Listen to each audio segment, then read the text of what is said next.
Distinguished ladies and gentlemen, we're going to hear from Customs per what he has. I just needed to lay that down so that he warms up and also gets his thoughts together. Let's welcome Mr. Kissi, Bismark Kissi, to also give his remarks and probably some things that we have talked about earlier.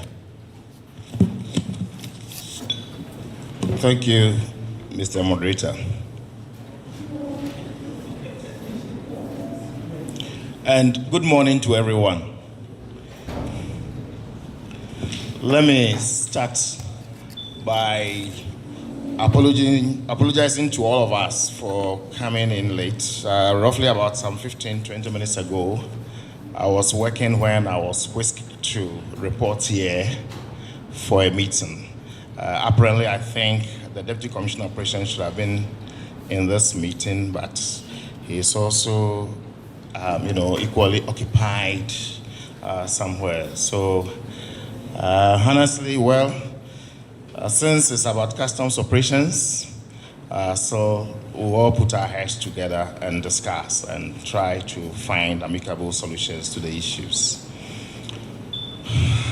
So, having mentioned that, probably what I'll be doing is to, in a way, respond to some of your questions, and then try and see whether I'll be able to give you the required answers.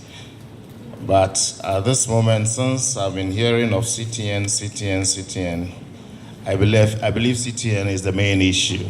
Starting with CTN, and later on in the second session, we'll do paperless. And you have 5 minutes for this. So it includes the state of CTN now, and then maybe the responses as well. Okay, so without belaboring the point, I just want to say that CTN has taken off at the center.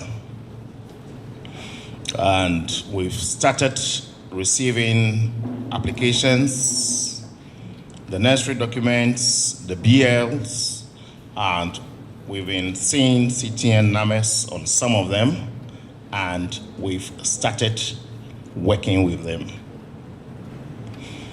Just like any other new program which is introduced, we'll believe that as for the challenges, they'll be there, but we'll try our possible best to put things in order in the very near future.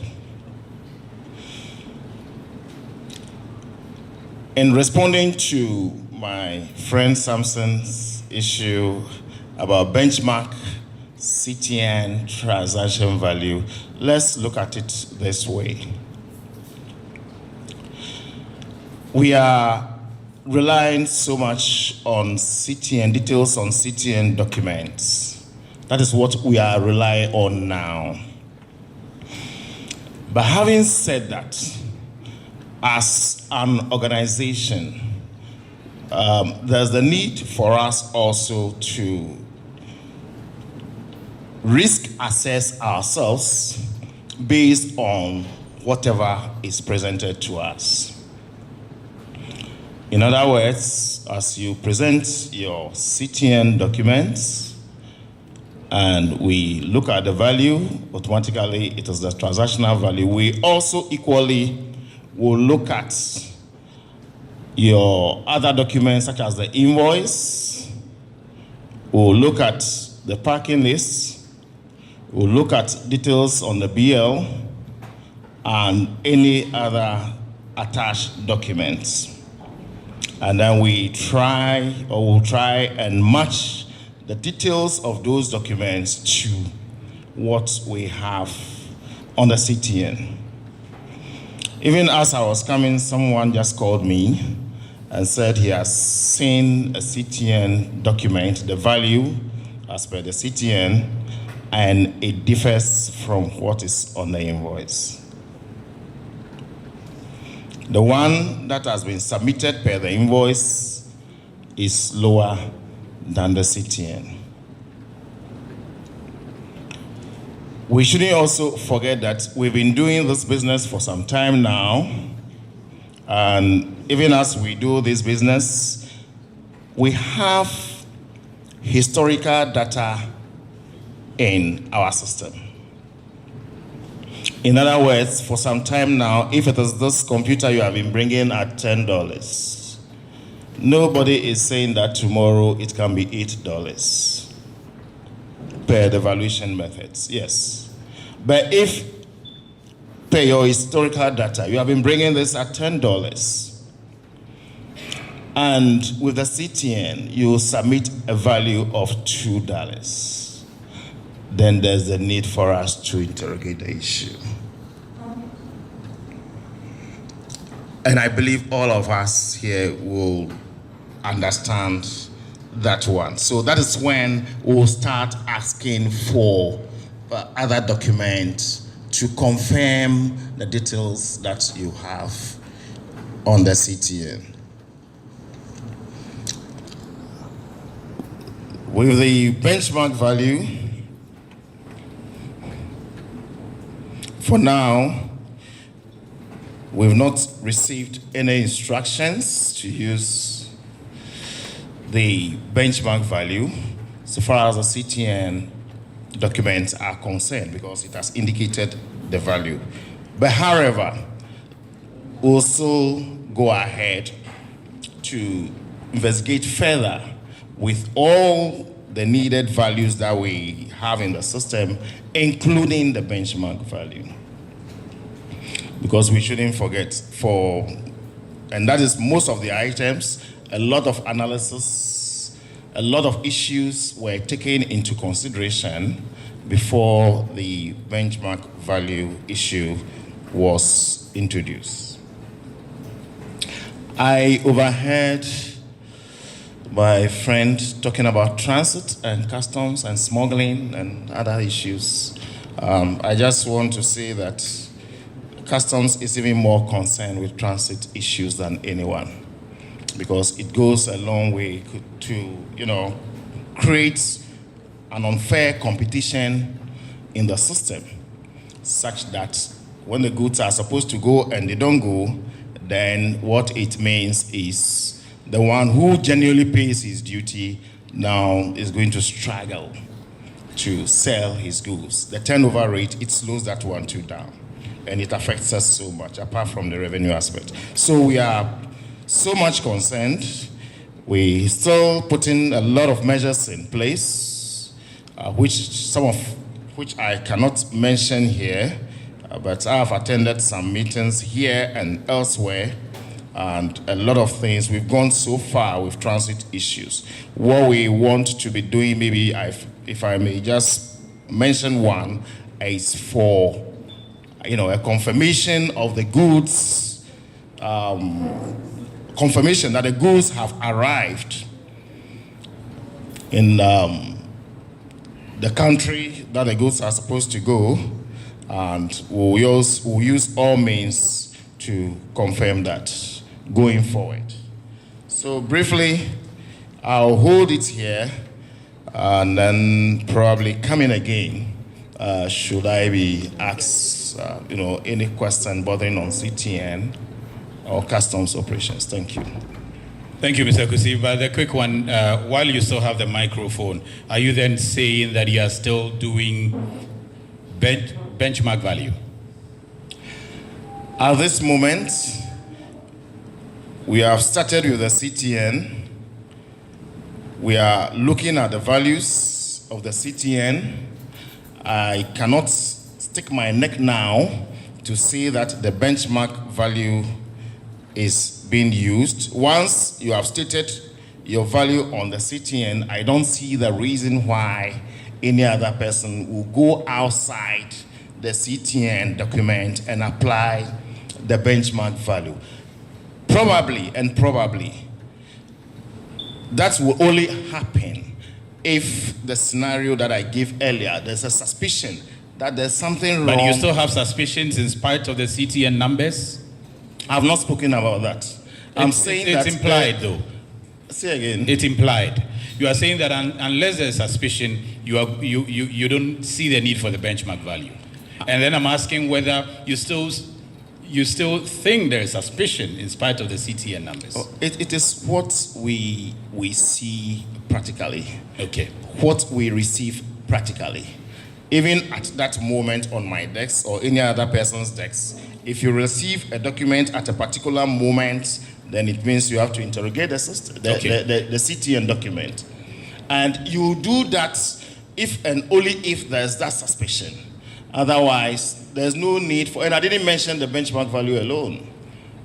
You said you are doing that value, you're still doing the transactional value. But before you even go there, to be frank with you, customs, probably, a friend of mine was in a meeting and we've realized that the rate at which we even accepting goods under transaction methods has been very high. What it tells me and you is that the compliance level has improved a lot. What it tells me and you is that we'll hardly do away with CTN document or CTN values. Are you talking about since you started CTN? You're saying the compliance value has improved a lot since you started? Not since we started, but over a period. Over a period, we go back to look at what we've been doing so far in terms of the green channels, in terms of the red channels, in terms of items that we have been accepting under transactional value. But it means that whichever value that you submitted, we have looked at it and we feel that is the right value, and so we've given you your value. So if we have gone ahead and improved, and there's an improvement in the system so far as that one is concerned, I believe CTN has also come in a long way to enhance whatever we've been doing. Okay. And I don't see the reason why we'll be sticking so much. The other question they had for you is whether you have a custom-to-custom cooperation. How are you getting data inputted from origin? So far as the CTN is concerned, I'm not in a position to speak to that. But if you look at the safe framework of standards, yes, customs to customs operations is very, very important. And customs, in a way, based on agreement, MOUs, is trying to enter into various memorandum of agreements with other, countries, so that we'll be able to liaise. I've just mentioned one that is about the transit issue. Liaise with other customs organizations in other countries to get information from them. As we speak, though, you don't have that. We have customs to customs. Relationship. Are you able, beyond relationship, are you able to receive data from customs in Papua New Guinea, for instance? It depends on the data that you are looking for. For instance, if we talk about IceGate, India, yes, why not? If we are looking for a value for an item that you brought from India, yes, there are values in the system worldwide, and we are able to access that one. So It depends on the region, it depends on where the item is actually coming from. Okay. Earlier, Kwabena mentioned Ivory Coast, and we know that we have that connectivity now with Abidjan, for which reason you can track, even if it's a transit goods that have exited from here to that place. Burkina, Mali, and Niger have requested for this for a long time. That let's be able to connect so that we have cargo leave, Temaport, for instance, and we say that it's entered into Burkina, Ouaga, for instance, we are able to tell from an electronic system that indeed that has happened. Do you have that connectivity yet? I think we are in the process. You don't so have far, it? So far as we are in the process, because I attended a program in Abuja roughly about a month ago, and that is on mutual administrative assistance. In other words, if we want to check from Mali, Niger, and any other place as to whether the goods have arrived safely or not, we can easily link up. And ECOWAS Commission is at the center of it. Okay. So the process is ongoing, and I believe very soon, we'll be there. And beyond the South region and the region, if you don't have it in, say, in China, their worry is that how are you able to guarantee accurate data entry? I believe if goods are coming from China, or Dubai, what happens is there is what we call export document. We can ask for this export document. And once it is submitted to us... And you ask from who? You ask that from who?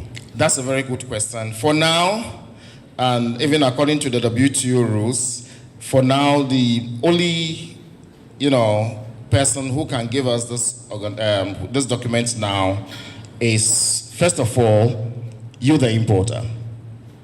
You have declared... The same person you don't trust in Ghana. You hold on. Yes, you, the importer. We'll pick it from you first, but in a way, we can still go ahead and then either through, calls or any other transmission get to customs, and then that is China.